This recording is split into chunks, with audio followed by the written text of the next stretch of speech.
A paz do Senhor, prezados amigos, queridos irmãos, é mais uma grande alegria para nós, essa nova edição, mais uma edição do Culto Racional. Estamos felizes com o que Deus tem feito em nossas vidas, estamos felizes com mais essa grande oportunidade. Nós estamos com uma proposta desde o fevereiro do ano passado, já fez um ano, de meditarmos na Santa Palavra do Senhor, versículo a versículo, capítulo a capítulo, e escolhemos o livro de Romanos, carta do apóstolo Paulo aos Romanos, para começar esse projeto, né? Um projeto que tem a intenção de examinar aquilo que o Senhor Deus revelou em cada pedacinho, né?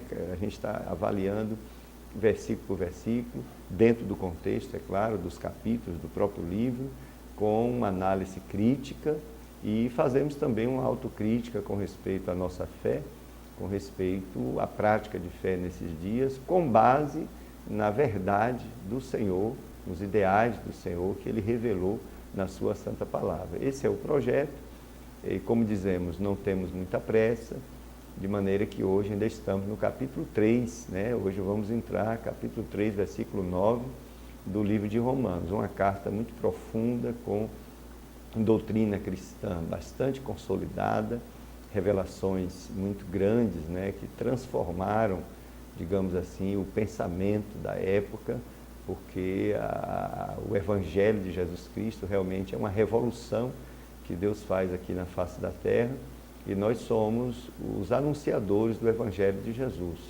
Todo o mérito é dele, né? Toda a vantagem, toda a glória, tudo pertence ao Senhor. Só somos servos fracos, imperfeitos, e que dependemos do Senhor em tudo aquilo que fazemos.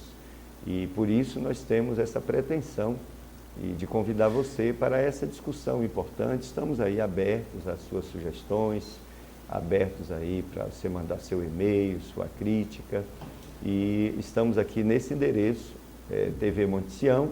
Toda vez que você quiser, você pode procurar em ministrações no nosso site da TV Monte Sião, e lá vão aparecer os diversos nomes dos diversos programas, entre eles está lá Culto Racional. Se você clicar, você vai encontrar diversos programas sobre esse estudo, tudo lá armazenado, você pode baixar, fique à vontade, você tem a minha autorização até de gravar certas pregações nossas, certos estudos nossos, e exibir onde você quiser, na sua igreja. Você está autorizado, por mim, que sou o autor, não há nenhum problema de você divulgar esse material. Eu desautorizo você gravar e comercializar, porque eu estou dando de graça, né?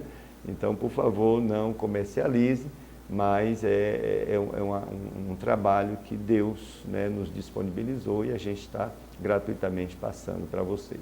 Agradeço, portanto, o fato de você estar conosco, prezado internauta, e que Deus tenha a liberdade de abençoar a sua vida através desse programa. Vamos orar ao nosso Deus.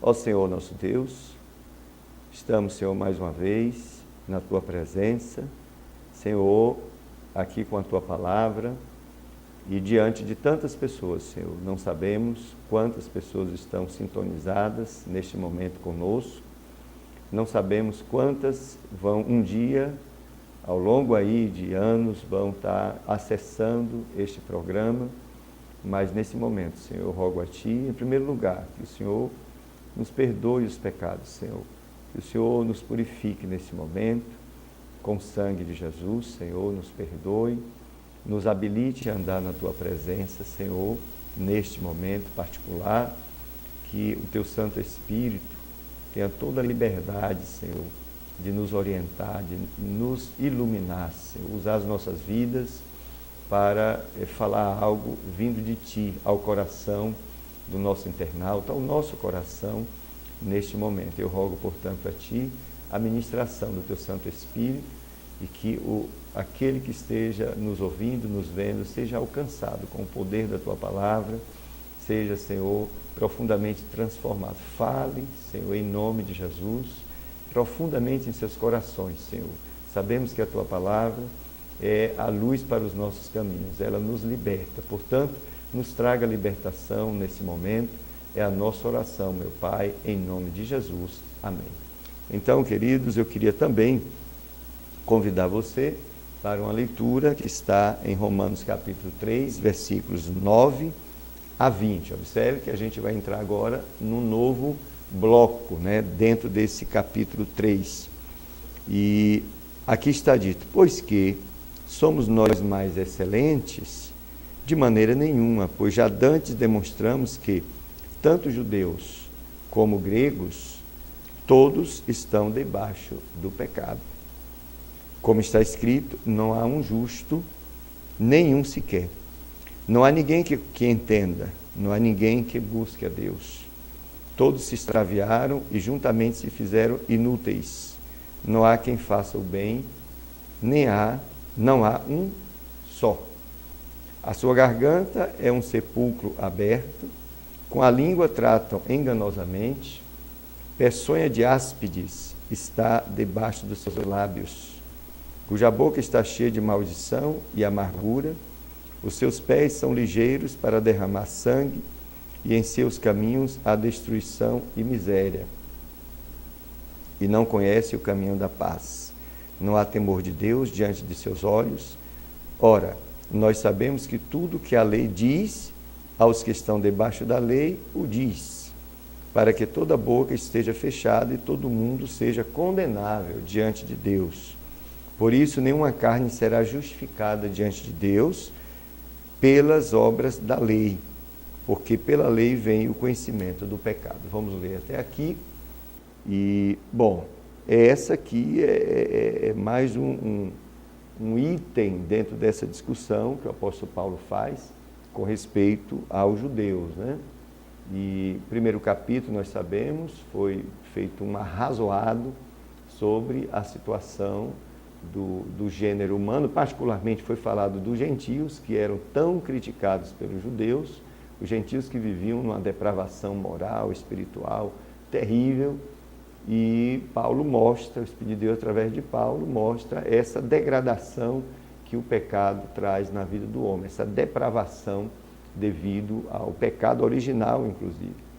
E no capítulo 2, o apóstolo, nós vimos aqui em detalhes, o apóstolo se refere agora aos judeus, que aparentemente eles tinham uma vida moral, digamos assim, mais ajustada, né? Mais aprovada, vamos dizer assim, pela sociedade.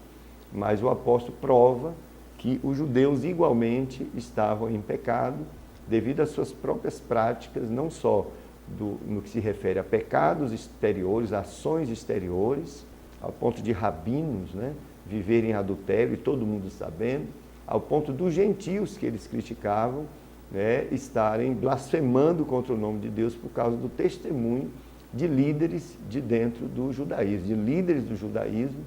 E Paulo se refere a essa questão, mostrando que eles estavam em pecado e, para piorar a situação, eles tinham um pecado terrível, né? Não que pecado seja maior do que outro, mas socialmente eles tinham um pecado terrível, que eles se consideravam luzes do povo, discriminavam seu próprio povo, discriminavam os gentios, se consideravam melhores do que os gentios e achavam que estavam cumprindo a lei através dos seus ritos, né? Através dos seus rituais e cerimônias, mas, segundo o próprio apóstolo, eles estavam já condenados, porque se orgulhavam e se sentiam superiores às pessoas, condenando-as, inclusive.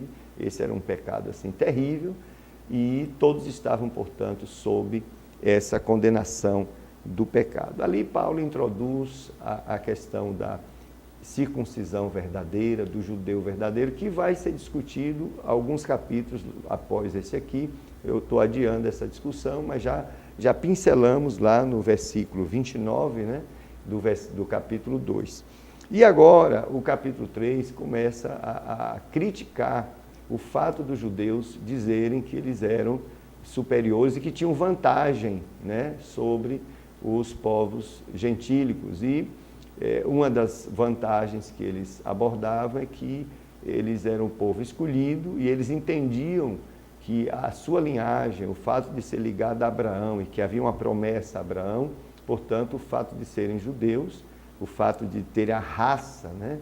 Fazer parte dessa raça judaica, vamos dizer assim, isso implicava neles serem salvos naturalmente. Portanto, eles teriam vantagem, né, diante de Deus. E outra coisa, havia um raciocínio, isso já há poucas semanas passadas estamos discutindo, havia um raciocínio mesquinho entre alguns deles, que dizia o seguinte: olha, já que você está dizendo que eu estou em pecado, o meu pecado, ele termina por contraste, trazendo, né, a justiça de Deus, a santidade de Deus, mostrando, exaltando a glória de Deus. Então, na realidade, é como se o meu pecado estivesse fazendo um grande favor para Deus. Então, eu mereço ser inocentado.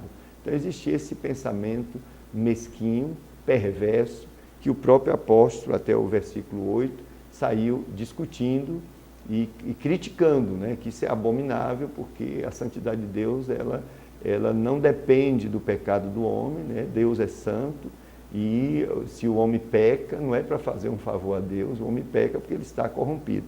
E agora, a partir do versículo 9, é exatamente isso que é introduzido.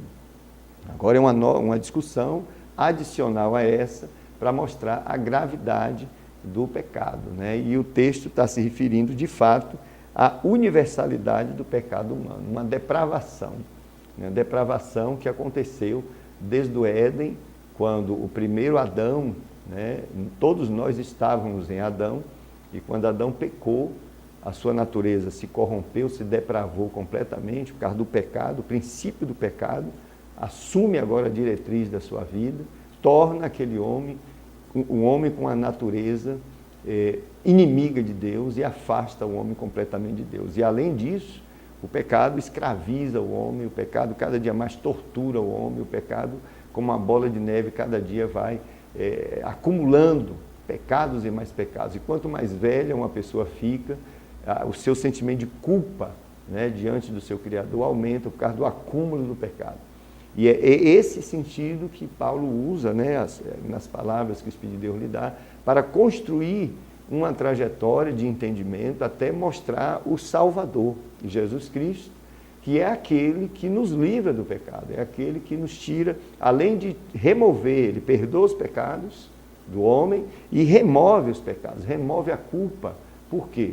Porque Jesus, na cruz do Calvário, ele assumiu, né, o meu lugar, ele foi um substituto que Deus providenciou para me libertar dessa situação. Portanto, salvação, remissão, libertação só em Jesus Cristo, porque só Ele tem a autoridade para perdoar pecados, só Ele tem autoridade para remover os pecados e lhe dar o alívio e, portanto, a salvação, escrever o seu nome no livro da vida. Então, essa ideia, né, maravilhosa que o apóstolo, com sabedoria de Deus, desenvolve nesse texto, e aqui ele mostra essa questão da universalidade do pecado. Todos os homens estão debaixo do pecado, tanto judeus como gentios, que ele representou aqui com gregos, né? Ele diz assim: pois já dantes demonstramos que tanto judeus como gregos, todos estão debaixo do pecado. Quando ele diz já dantes demonstramos, ele está se referindo ao capítulo 1 e ao capítulo 2, onde ele faz um arrazoado, mostrando que não tem ninguém mais justo do que o outro, e além disso, não há justiça no mundo, né? Não há mérito no mundo, no ser humano, que possa competir com a justiça de Deus. Portanto, todos estão, digamos assim, perdidos, toda a humanidade está perdida, há uma degeneração, digamos assim, em toda uma depravação, vamos dizer, generalizada no caráter do homem, né? na natureza do homem, e só resta para a humanidade o juízo de Deus. Se olhar só esse fato, só resta juízo de Deus, condenação eterna. Mas graças a Deus, que esse mesmo Deus, que é o juiz, ele também amou a humanidade, providenciou uma maneira de nos livrar dessa condenação. O remédio que o Senhor Deus providenciou para o pecado chama-se redenção em Cristo Jesus. Então, o Senhor, Ele mesmo veio fazer essa obra de nos religar a Deus. Essa é a verdadeira religião, né, que liga novamente o homem a Deus através de Jesus Cristo. Isso é um plano maravilhoso e termina essa obra de Jesus, justifica os homens diante de Deus, mas não por causa da justiça ou méritos dos próprios homens, mas por causa da justiça do próprio Cristo, que o Senhor coloca no homem que se arrepende de seus pecados, no homem que reconhece ao seu Cristo como Salvador. Mas, com respeito ao juízo, é importante ser dito que, quando se refere aos judeus, o juízo vai ser muito mais severo. Por quê? Muito mais severo. Naqueles que forem julgados, né? Mais severo porque, de fato, os judeus eles tiveram uma vantagem, como fala o capítulo 3, versículo 1 e 2. Que vantagem foi essa que Deus lhes deu? A vantagem de revelar os seus arautos, né? De mostrar os seus ideais. Eles receberam a lei, eles receberam a presença do Santo Espírito de Deus que sempre esteve entre eles, os profetas, os patriarcas. Deus deu mais luz aos judeus do que ao resto da humanidade. E eles transformaram essa vantagem em condenação, porque eles passaram a ser agora transgressores. O fato de não cumprirem, né, a vontade de Deus, eles se tornaram transgressores, que é diferente de desobedientes. O transgressor é aquele que tem a luz, ele conhece, né, a verdade, ele conhece os limites e ele ultrapassa conscientemente os limites. O desobediente, ele pode ser aquela pessoa que ultrapassou o limite sem conhecer, pecou na ignorância, que era o caso dos gentios. Mas os judeus, segundo o texto bíblico, eles vão receber um julgamento mais severo, porque a quem deu mais conhecimento, mais vai ser cobrado. Eles tiveram essa luz dada pelo próprio Deus ao longo da sua história, e mesmo com essa bênção que Deus lhes deu, eles viraram as costas para Deus. Então, por isso, todos devem se render ao Salvador Jesus Cristo. Tanto o judeu, né, quanto os gentios precisam urgentemente, por causa dos seus pecados, precisam se voltar para Jesus Cristo. Ou seja, os judeus precisam aceitar Jesus como Salvador.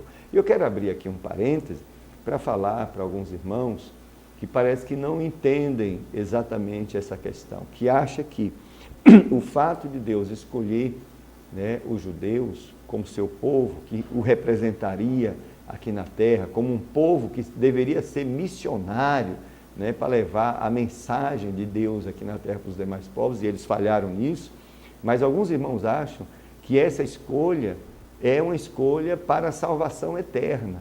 Não, Deus não fez essa escolha. Deus escolheu um povo para lhe representar aqui. É claro que se esse povo, né, se aceitasse o Messias, se convertesse ao Messias, eles vão entrar da mesma forma que os demais povos que creem no Messias vão entrar também na glória. Mas o fato de ser judeu, irmão, não implica em ser salvo.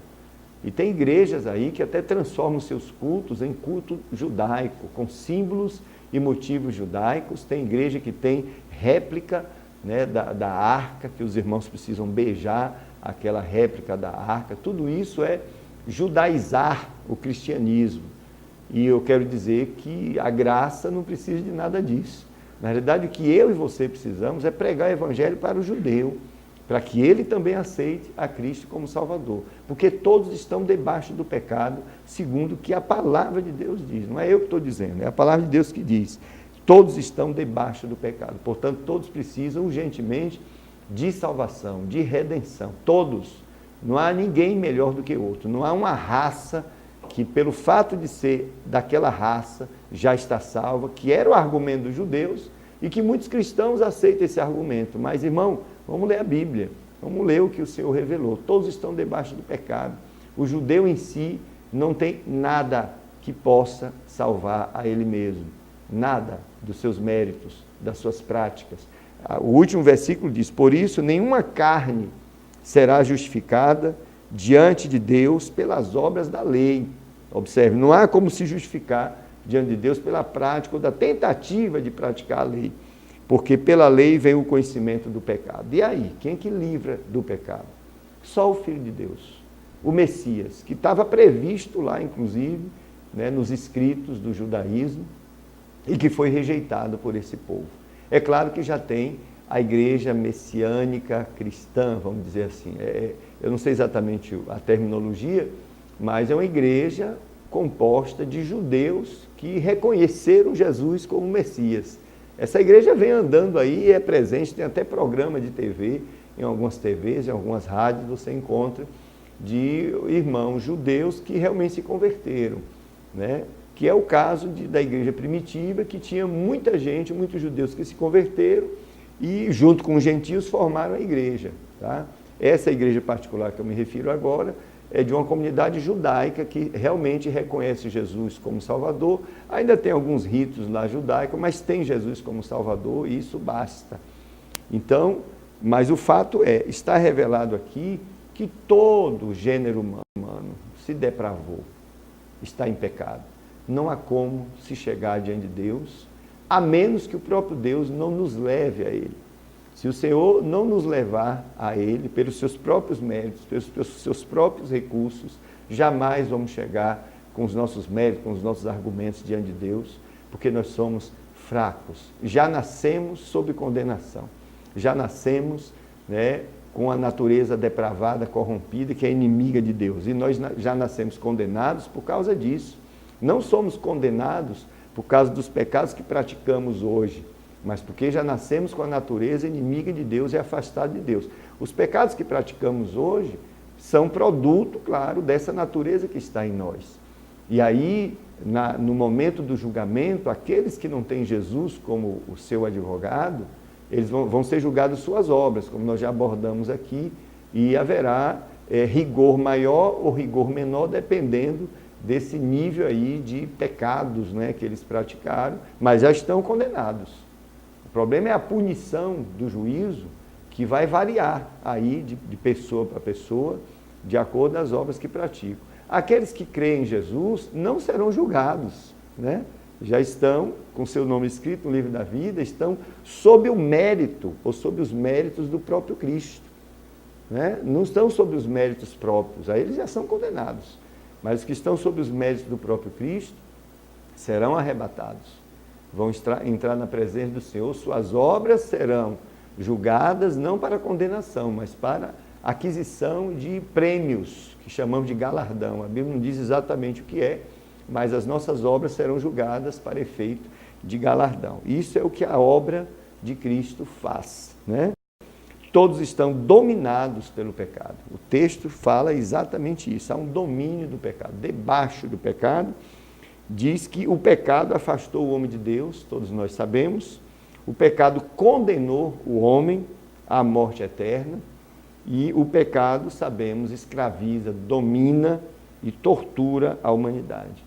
É isso que o pecado fez. E a própria humanidade testemunha disso. Os próprios homens sabem disso. O que é que o pecado fez com este mundo? Necessita-se, portanto, de alguém que tenha autoridade para remover os pecados, tenha autoridade para perdoar os pecados. E Deus providenciou esse alguém. Esse alguém se chama Jesus Cristo, o Filho de Deus. E, assim, o fato dos judeus terem tido a revelação significou, por causa da sua própria prática, mais condenação para eles, né? Porque eles não conseguiram, né? Eles apenas asseveraram o juízo sobre eles, porque eles descumpriram, né? Tiveram uma visão não espiritual, né? Da lei, tiveram aquela visão puramente ritualista, e com isso acharam que estavam cumprindo, né, a lei com os seus ritos, mas a sua prática de vida já os condenava. Então, a vantagem que eles tiveram, né, aquela luz que eles tiveram, terminou se levantando contra ele mesmo, né? Terminou os condenando, porque o fato deles terem tido conhecimento e não terem usado aquilo para adorar a Deus, ao contrário, deram as costas para Deus, isso implica que o que vai ser exigido deles, o rigor no juízo, vai ser muito maior em relação a outros povos que não tiveram essa revelação. Bom, então, o que será condenado no juízo? O que será condenado no juízo, meu prezado amigo, você que me ouve? Serão os pecados não perdoados, né? Aquele pecado que não foi perdoado, esse vai ser condenado no juízo. E diga ao senhor e à senhora que, pelo que a palavra de Deus revela, basta um único pecado para nos afastar eternamente de Deus, porque Deus é santo.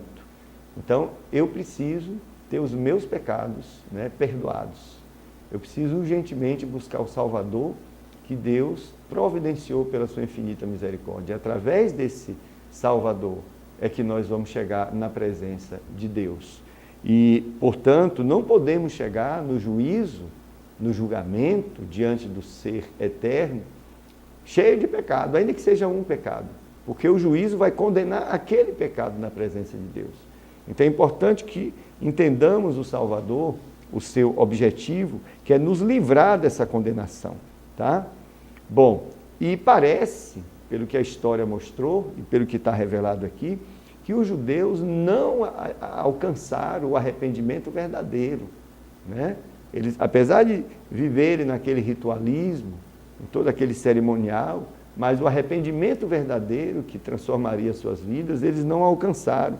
Eles apenas tentaram guardar a lei sem o discernimento espiritual do significado da lei, né? Porque a lei é santa, a lei é santa, a lei ela mostra os ideais de Deus, ela mostra o caráter de Deus, a lei em si ela é santa, mas os homens falharam diante dela, e ela apontou o pecado, como diz aqui, porque pela lei vem o conhecimento do pecado. Os judeus não conseguiram cumprir nem superficialmente a lei, nem superficialmente, nem os aspectos externos, né, da lei. Imagine as questões mais interiores, né, os motivos pecaminosos, os desejos pecaminosos. E Paulo ele mostra aqui no capítulo 2 apenas aspectos externos, que eles já estavam condenados ali. Imagine se a lei fosse aplicada, ou melhor, a exigência da santidade divina fosse aplicada no interior. E aí é onde a graça entra, né? A graça, ela é mais rígida do que a lei. Mas, por outro lado, a graça traz recursos que a lei não trouxe. A graça, ela não só condena o pecado externo, né, as práticas de ações externas pecaminosas, mas também no interior do homem. A lei condenava o adultério como uma coisa externa, que você deitasse com a mulher ou com um homem, né, uma prática, quer dizer, o ato, né, terminado ali, o ato consumado, enquanto a graça dizia, olha, se você apenas olhar para um homem, olhar para uma mulher e desejá-lo no seu coração, você já adulterou, você já pecou contra Deus. Observe que a graça ela vai no íntimo, né? No nível das intenções do coração e da mente do homem. E ela é exigente agora. O que é que a graça nos traz? A graça nos traz o Salvador. A graça nos faz participantes da natureza divina, que odeia o pecado. A graça nos dá poder sobre o pecado. A graça nos retira do domínio do pecado em nossas vidas, né? A graça, ela faz com que você vença o pecado por causa do poder da ressurreição de Cristo que manifesta-se na vida daqueles que estão ligados a Ele, aqueles que creram nele. Então hoje é possível sim, através da manifestação da graça do Senhor, nós termos uma correção dessa maneira ímpia e perversa de ser. Você pode olhar uma moça, né, com a intenção e com a mente pura, olhá-la como uma irmã em Cristo, como uma mulher qualquer, mas sem pecado na sua mente. A graça faz isso, né? É a graça, o poder do Espírito de Deus manifestado na minha vida e na sua vida, que nos habilita, né, a viver uma vida que agrada a Deus. Não tem nada de mérito meu, porque naturalmente a natureza do homem, e aqui eu me refiro a ser humano, a natureza do homem é olhar e pecar. É assim que funciona. A natureza perversa, a natureza corrompida. Mas quando estamos, né, com o Espírito de Deus em nossa vida, ou seja, quando nascemos de novo, esse Espírito Santo, ele se encarrega de transformar o meu interior. Há uma transformação metafísica, né, apontando para a pessoa do próprio Cristo. Ele é o alvo. Então, a graça, ela nos traz essa capacitação divina do poder do próprio Espírito de Deus, que é infinito. Então, a graça torna homens aqui nessa terra, primeiro, o fato do Espírito de Deus morar na vida deles e delas, já os faz santos, porque o Espírito Santo está em sua vida. Segundo, vai transformando a vida dessas pessoas. E à medida que o tempo vai passando, essa comunhão vai se estreitando, esse relacionamento, essa intimidade vai se se estreitando. À medida que isso vai acontecendo, o caráter de Cristo começa a aparecer na vida das pessoas convertidas. E esse é o alvo. Aí você vai ter pessoas aqui na Terra, como tem, que pensam como Cristo pensa, né? Que sua mente é uma mente santificada, a sua mente é um verdadeiro santuário para o Santo Espírito de Deus. Por isso, o culto racional, ele é produto, né, dessa nossa interação, dessa nossa comunhão com o Senhor Jesus, com o seu Santo Espírito. Então, é através da capacitação que a graça traz que nós vencemos o pecado. E Paulo vai falar isso em Romanos capítulo 6, versículo 14, quando ele diz, porque o pecado não terá domínio sobre vós. Né? E a gente está falando aqui da dominação do pecado sobre a humanidade. Por que Paulo diz isso? Ele diz, o pecado não tem domínio sobre vós, porque não estáis mais debaixo da lei, mas agora debaixo da graça. Se você entra agora no âmbito da graça, isso é possível através da fé no Filho de Deus, pela fé em Jesus. Agora, os recursos que a graça traz, vai libertar você e a mim desse império do pecado. É isso que a Bíblia ensina, é isso que a palavra de Deus ensina, e não só isso, é isso que a comunidade cristã tem experimentado ao longo da história do cristianismo. Vidas transformadas, vidas não mais escravas do pecado, como esse texto mostra aqui. Esse texto está mostrando, né, que tanto o judeu, que era religioso, quanto os gentios, que não tinham lá essa religiosidade toda, ao contrário, havia uma perversão muito grande, todos estavam debaixo do pecado. O judeu argumentava que ele não, que ele era especial, que ele estava certinho, que ele era santo, mas olhando do ponto de vista, né, dos ideais de Deus, da santidade de Deus, da justiça dos homens e da justiça de Deus, toda a humanidade está perdida. Todos. E se alguém tiver algum mérito, se alguém ultrapassar essa barreira da perdição, é porque foi resgatado pelo próprio Deus, no seu projeto de redenção em Cristo Jesus, que torna essa pessoa inimiga de Deus e que vive sob um domínio do pecado. Primeiro, torna essa pessoa livre para servir, adorar a Deus e amar a Deus, e tira ela, portanto, do domínio do pecado. E, além disso, torna essa pessoa justa. Mas justa por causa dos seus méritos? Não. Justas porque o próprio Deus coloca a justiça do seu Filho, atribui, acredita a justiça do seu Filho para cada um daqueles que nele crê. É assim que é o projeto de Deus para a humanidade. Bom, só, portanto, o coração regenerado pelo Santo Espírito que poderia agradar a Deus, né? Em todos os aspectos. Precisa ser regenerado. A humanidade está sob um domínio miserável do pecado, né? E esse é um princípio do pecado. Debaixo do pecado significa que há um controle, né? Um controle dos homens sem regeneração. Os homens, ou seja, a humanidade vive sob um domínio, sob um princípio maligno do pecado, que os leva cada dia a se deteriorar mais e cada dia se distanciar mais de Deus. Isso aconteceu desde o Éden, toda a humanidade passou por essa depravação, por essa maldição. Então há um princípio do pecado que torna os homens inimigos de Deus, né? É isso que o texto, e lá adiante a gente vai ver no capítulo 8, Paulo falando que a inclinação da carne, e carne lá representando essa natureza corrompida, é inimizade contra Deus. Não há como sermos amigos de Deus sem a regeneração que o Espírito Santo faz no coração. Não há como ser amigo de Deus sem a conversão a Cristo Jesus. Eu sei que estamos num país de fé, né? Um país católico, né? Tem muitas religiões aqui, e se você encontrar qualquer pessoa no meio da rua e dizer assim, você é ateu, a pessoa vai se ofender. Em outros lugares, por exemplo, se chegar na Europa e disser você é ateu, muita gente vai dizer, sou ateu, sim, é isso aí. Mas aqui a pessoa se ofende, porque existe uma fé que as pessoas herdaram, né? Herdaram dos pais, da cultura, etc. Mas eu pergunto, essa fé, será que ela é suficiente para livrar você dos seus pecados? Será que é? na realidade, tem que ter mais do que a fé, tem que ter uma experiência com Deus, experiência com Jesus que está vivo, que ressuscitou. Ele pode transformar a sua vida, ele pode fazer essa sua fé ser uma fé genuína, com base naquilo que o próprio Deus revelou, né? Uma fé no lugar certo, na pessoa certa, e essa pessoa é o Senhor Jesus Cristo. Entregar a sua vida a Ele.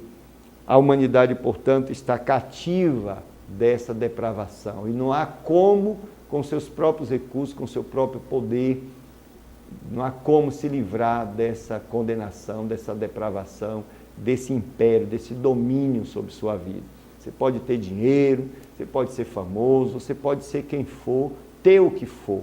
Não há um ser humano que tenha condições de si próprio, de se livrar dos seus pecados, de se libertar da culpa do pecado.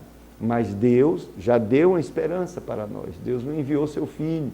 E o fato de Jesus ter já assumido o meu pecado e o seu pecado na cruz do Calvário, Ele agora assumiu toda a condenação, venceu o poder do pecado, venceu a capacidade que o pecado tem de escravizar a sua vida, de dominar a sua vida, de controlar a sua vida. Jesus venceu. Ele venceu, ressuscitou e agora disponibiliza para você, né, essa condição de libertação. E ele diz, se o Filho de Deus libertar você, verdadeiramente você será livre. Liberdade para servir a Deus, né? O alívio pelo perdão dos pecados. O Senhor remove. Ele é o Cordeiro de Deus. Segundo João Batista disse, Jesus Cristo, Cordeiro de Deus que tira o pecado do mundo. Ele não só perdoa o seu pecado, porque ele tem autoridade para isso, né, diante de Deus, como também ele remove os pecados, remove a culpa, ele dá alívio. Você sai de uma potestade, né? Você sai de um domínio e agora você está livre para adorar a Deus. Essa é a proposta que o Senhor Deus tem para a sua vida e para a minha vida. É um poder dominador, né? Esse princípio do pecado. Todos os homens, sem exceção, são escravos do pecado, lamentavelmente. Mas estou me referindo aqui a homens sem regeneração. Vou adiantar, Romanos capítulo 6, versículo 14, diz assim, porque o pecado não terá domínio sobre vós, pois não estáis debaixo da lei, mas debaixo da graça. Agora, em Cristo, eu estou debaixo da graça. Todos os benefícios que a graça tem, eu agora faço parte dele. Eles estão disponibilizados para a minha vida. E quando diz, não terá domínio, o pecado não terá domínio sobre vós, pois não estáis debaixo da lei, a lei aqui representa o fato de eu querer chegar a Deus a partir dos meus próprios méritos, a partir da prática das obras da lei. Mas isso só me condena, porque eu não tenho condição, né, própria, que a minha natureza é sempre inimiga de Deus. Toda vez que eu vou tentar cumprir a lei, a direção da minha natureza é sempre contrária a isto. E o que é que Deus fez? Na obra da redenção, Ele convida você, arrependa seus pecados, aceite Jesus como seu Salvador. E agora eu vou entrar na sua vida com o meu Espírito, vou libertar você desse domínio do pecado. Você não vai ser mais obrigado a pecar. Você não vai ter a sua natureza, tudo bem, vai continuar a natureza corrompida, mas agora sob domínio, que eu vou colocar a minha natureza, isso é Deus dizendo, na sua vida. Você vai ter uma outra natureza, que é a natureza divina. A outra vai ficar sob controle. De vez em quando ela vai estar aí brigando, mas eu vou te dar uma porta de escape para você me servir a partir da minha natureza. Então Deus coloca a sua própria natureza em minha vida, porque Ele me dá o seu Espírito, e é através dessa natureza que eu tenho comunhão com Ele. É através dessa natureza que eu vou tendo um crescimento em espiritualidade, à medida que eu vá conhecendo a pessoa de Jesus Cristo, mergulhando nesse conhecimento da pessoa de Jesus Cristo. A partir daí, aí sim, eu vou tendo comunhão com Deus. Aí sim, eu estou agora não mais no reino das trevas, mas no reino da luz e em comunhão com o Senhor. E o versículo 10, ele diz, como está escrito, não há um justo, nenhum sequer. Que coisa terrível. Isso aqui é uma conclusão, né, da experiência, além da própria palavra, dizer, desde o Éden, a história da humanidade mostrou exatamente isso, não há um justo, nenhum sequer. Por mais que eu seja justo naquilo que eu queira fazer, ainda tem aquela raiz do pecado, a natureza corrompida está ali. E às vezes você está praticando uma justiça, mas você vai ver que a motivação, muitas vezes é uma motivação ímpia, é uma motivação para a vaidade, para os seus próprios interesses, uma motivação que não honra a Deus, é uma motivação que, ao contrário, desonra a Deus. E vivemos de aparência. E as pessoas querem ser consideradas pessoas justas, pessoas verdadeiras, etc. Mas no íntimo Deus sabe. O gigantismo de motivações, de desejos que ofendem a santidade de Deus, né? A Bíblia diz que é aparência de piedade. Deixa eu procurar um texto aqui, que fica em Timóteo, é uma carta desse mesmo apóstolo a um jovem obreiro que foi seu braço direito, um dos seus braços direitos, né? E ele falando sobre os tempos difíceis, né? Como as pessoas seriam. Isso já era uma previsão, né, da evolução dessa natureza corrompida na história da humanidade. Olha o que está dito aqui, 2 Timóteo, capítulo 3, versículo 1 em diante, está dito assim: sabe, porém, isto, que nos últimos dias sobrevirão tempos trabalhosos, porque haverá homens amantes de si mesmo. Está acontecendo isso hoje? Claro que está, sempre houve. Avarentos, presunçosos, soberbos, blasfemos, desobedientes a pais e mães, ingratos, profanos, sem afeto natural, sem amor para com os bons, irreconciliáveis, caluniadores, incontinentes, cruéis, traidores, obstinados, orgulhosos, mais amigos dos deleites do que amigos de Deus. Observe. Tendo aparência de piedade, mas negando a eficácia dela. Hoje vivemos de aparência, né? Hoje o mundo moderno, as coisas bonitas, os móveis bonitos, as casas bonitas, tudo com muita tecnologia, tudo com muito detalhe, né? Hoje você tem profissionais, né, que você contrata para decorar a sua casa, sabe? Profissionais de jardinagem, né? Engenheiros, pessoas que tornam esse mundo muito lindo, um mundo de aparência, mas ninguém pode transformar o interior, a natureza corrompida que está na humanidade, esse domínio miserável do pecado que escraviza a humanidade. Ninguém pode mudar isso, ninguém pode remover a culpa do pecado, ninguém pode perdoar pecados, a menos que reconheça o Filho de Deus. Só Ele pode perdoar pecados, só Ele tem essa competência, porque Ele conquistou, né, essa posição diante do Pai, porque Ele assumiu os meus pecados, assumiu os seus pecados, e por conta disso, Ele tem autoridade para perdoar o seu pecado, remover o seu pecado, tornar você uma pessoa justa, mas não justa no sentido da sua justiçazinha, da minha justiçazinha, que diante da santidade e justiça infinita de Deus, não passam de trapo de imundície. Mas a Bíblia diz que o Senhor imputa a mim e a você a justiça do seu próprio Filho. É a justiça de Jesus Cristo, o fato dele ser justo, né? A justiça dele, que é santa, Deus coloca sobre a minha vida, acredita, né? Imputar é acreditar a alguém algo que não é dele, e Deus faz isso para que eu entre na sua presença e seja aceito, né, na sua presença. É isso que Deus faz. E aí começa uma trajetória maravilhosa, daquele penitente, né, na presença de Deus, né, que vai crescendo, e o Espírito de Deus vai fazendo essa transformação metafísica. A pessoa vai sendo transformada, o fruto do Espírito, a orientação do Espírito, e vai tendo uma abrangência na vida desse penitente, e essa pessoa vai ficando parecida com Jesus. Esse é o alvo, né? Fomos criados à semelhança de Adão, não é isso? Do primeiro Adão, que caiu, todos nós caímos com Adão, mas agora o Senhor envia o segundo Adão, e agora, no segundo Adão, há uma recriação. E a Bíblia diz que quem está em Cristo, nova criação é. A original fala nova criação. É uma nova humanidade, não mais caída, não mais depravada, mas uma humanidade que cresce na presença de Deus, uma humanidade que tem o caráter de Cristo como alvo, uma humanidade que tem o Espírito de Deus na sua vida, que vai lhe transformando paulatinamente, à medida que o tempo vai passando, que a comunhão vai aumentando, nós vamos aprendendo com o caráter de Cristo. Essa natureza corrompida vai sendo colocada de lado, mortificada. E nós, com o nosso culto racional, vamos optando em ser parecido com Jesus. Vamos renunciando os nossos desejos depravados do pecado e vamos amando, a gente vai amando a servir a Jesus, a fazer a vontade de Deus, não porque somos obrigados, não porque nós somos livres, né? Nós servimos a Deus porque nós o amamos, né? Porque nós queremos comunhão com Ele, não porque estamos com medo do inferno, ou porque Jesus está nos obrigando a fazer isso. Olha, irmão, Deus não lhe tirou de um jugo para colocar sobre outro jugo, não. Se tem gente te oprimindo para você servir a Deus, não é esse o caminho. O caminho é servir a Deus com liberdade. Se, pois, o Filho vos libertar, verdadeiramente sereis livres. É isso. Jesus não me tirou da escravidão do pecado para me levar para outra escravidão.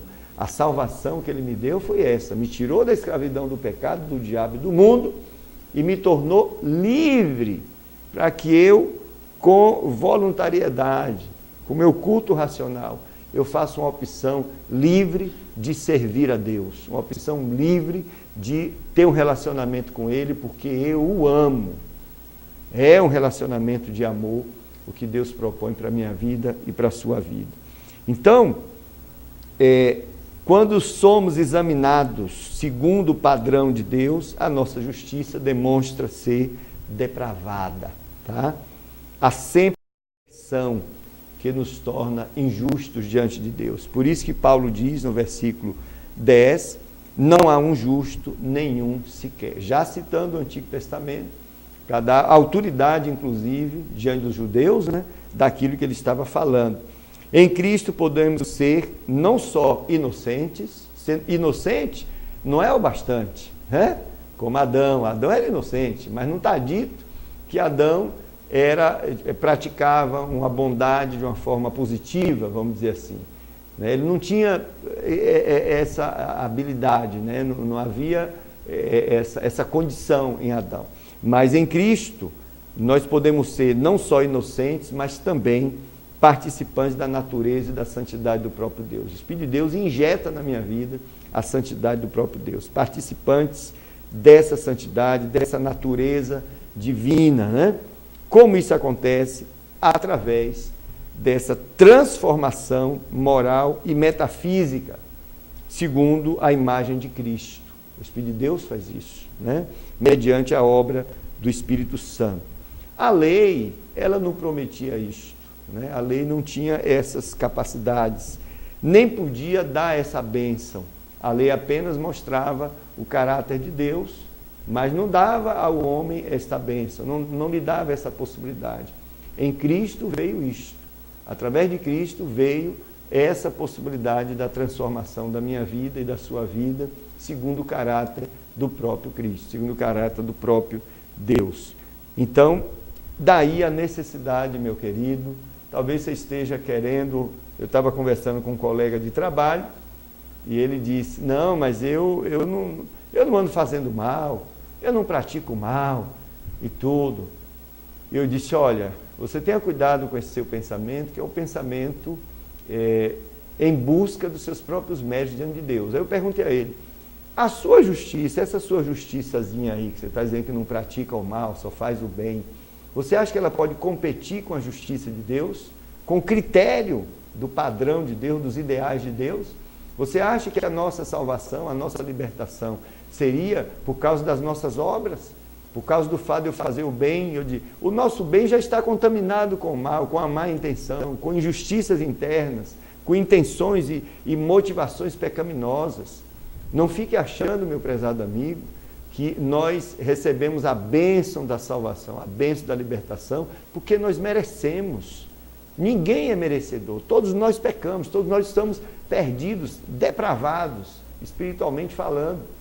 Só com os méritos de Jesus Cristo nós podemos chegar na presença de Deus. E é disso que estamos falando. Próxima semana a gente vai continuar com essa abordagem. Quero agradecer a você por estar conosco.